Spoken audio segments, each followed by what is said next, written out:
Assalamualaikum warahmatullahi wabarakatuh. Perkenalkan, nama saya Novisa Sarini dengan NIM 230875051. Pada video kali ini saya ingin menjelaskan beberapa materi pada mata kuliah perencanaan dan strategi pembelajaran olahraga. Nah, yang dimana untuk materi pertama yaitu saya akan membahas mengenai konsep dasar perencanaan pembelajaran, yang dimana pengertian dari perencanaan itu sendiri dalam Kamus Besar Indonesia ialah proses atau cara, sedangkan pembelajaran yaitu interaksi dua arah antara mahasiswa dan juga guru. Selanjutnya yaitu 4 komponen esensial.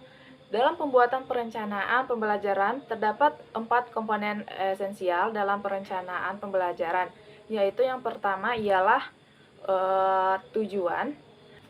Nah, hal pertama bagi seorang guru dalam melakukan pembelajaran yaitu harus mengetahui apa tujuan pembelajaran yang akan diciptakan. Selanjutnya yaitu materi.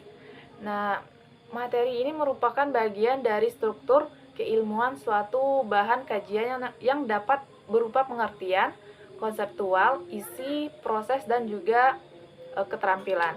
Yang selanjutnya itu yang ketiga yaitu metode.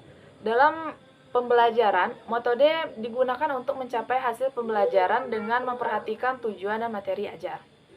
Selanjutnya yaitu keempat, penilaian.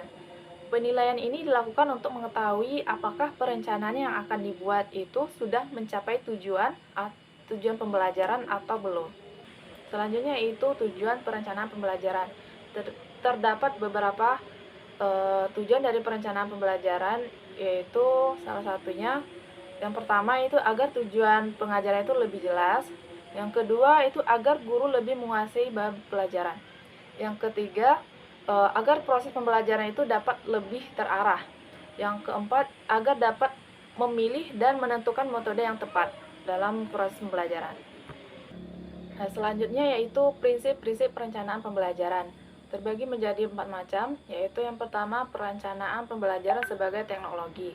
Yang kedua, perencanaan pembelajaran sebagai suatu sistem. Yang ketiga yaitu perencanaan pembelajaran sebagai sebuah disiplin. Yang terakhir yaitu perencanaan pembelajaran sebagai sains. Nah, selanjutnya untuk materi kedua yaitu tentang pendidikan sebagai suatu sistem.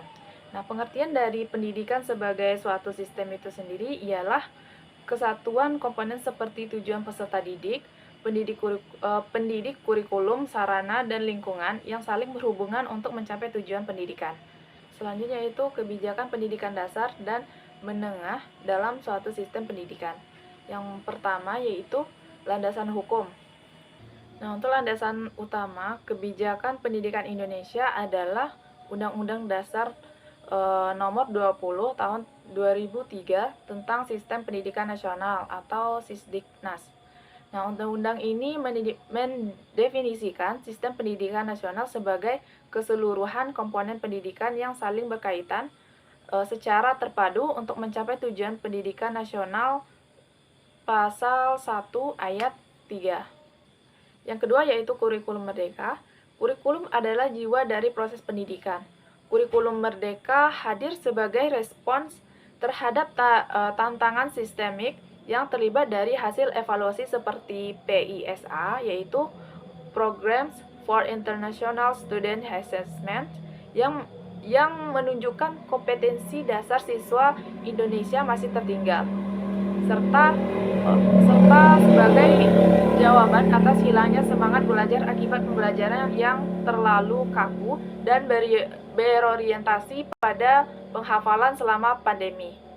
Nah, selanjutnya yaitu pendidikan karakter. Pengertian dari pendidikan karakter ini adalah proses penanaman nilai-nilai moral, etika, dan kebijakan kepada peserta didik. Nah, integrasi ini dilakukan dengan 3 jalur, yaitu yang pertama integrasi dalam mata pelajaran atau integratif. Nilai-nilai karakter diintegralisasikan ke dalam semua mata pelajaran. Misalnya dalam pelajaran IPA diajarkan nilai kejujuran, dalam melaporkan data percobaan, dalam pelajaran olahraga diajarkan nilai sportivitas, dan dalam pelajaran sejarah diajarkan nilai nasionalisme. Yang kedua yaitu pengembangan diri melalui kegiatan.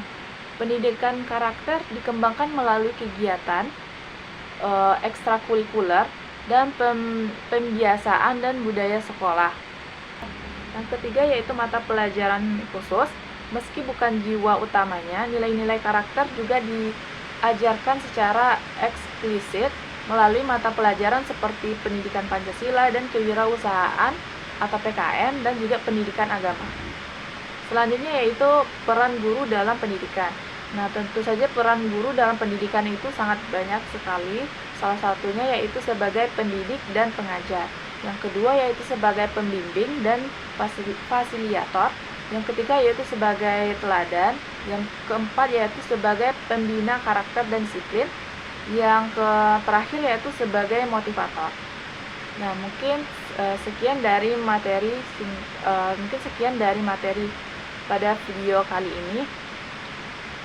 Jika ada kesalahan atau kekurangan dalam penyampaian, saya mohon maaf. Saya akhiri dengan Assalamualaikum warahmatullahi wabarakatuh.